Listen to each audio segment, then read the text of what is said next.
আজকে নিয়ে এসেছি পাখির সরস্বতী পুজোর ব্লাউজ আর সায়া আর শাড়ি তোমাদের সঙ্গে শেয়ার করব। আজকে আমি পাখির ব্লাউজ কাটিং করব, পুরোপুরি সেলাই করে উঠতে পারবো না। তো এই যে লেস, সায়ার কাপড়, এখানে ব্লাউজের ফলস আছে।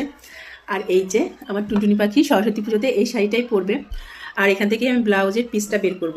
তো চলো কি কি করছি তোমাদের সঙ্গে অল্প অল্প করে শেয়ার করব। আর হাতে গোনা মাত্র 2 দিন আছে সরস্বতী পুজোর, কিন্তু আমি কাপড়টা এনে রেখেছি, যদিও 4-5 দিন হয়ে গেছে, কিন্তু আমি সেলাই করে উঠতে পারিনি। এই পৌষ সংক্রান্তির ঝামেলা ছিল, তারপরে আমার পাখির 2 দিন খুব শরীর খারাপ গেল, যা নিয়ে এইসব নিয়ে আমি খুব ব্যস্ত ছিলাম। তো আজকে আমি পাখিকে প্রায় এক প্রকার জোর করে ঘুম পাড়িয়েছি যে আজকে আমাকে এগুলো নিয়ে বসতেই হবে, না হলে আমি আর পাখিকে সরস্বতী পুজোর দিন ব্লাউজটা পরাতে পারবো না। আর এটা হচ্ছে একটা সফট জামদানি, শাড়িটা যদিও বড়, কিন্তু পাখিকে এটার আমি কাটিং করব না, পাখিকে এটাই একটুখানি ভাঁজ করে পরাবো। আর এই ব্যাপারে তো মনা খুবই এক্সপার্ট, মনা এই ব্যাপারটা বেশি ভালো বোঝে, ভালো পারে।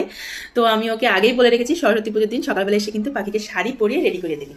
আর এই যে শাড়িটা এরকম এরকম, আমি ওই জন্য এই সফট জামদানিটাই বেছে নিলাম। যে আমার না ঠিক বাচ্চাদের অনেক রকম শাড়ি আমি দোকানে দেখতে পেলাম, কিন্তু আমার সেগুলো পছন্দ হলো না, তাই আমি বড় শাড়িটাই নিয়ে এসেছি, এটাই ওকে পরাবো।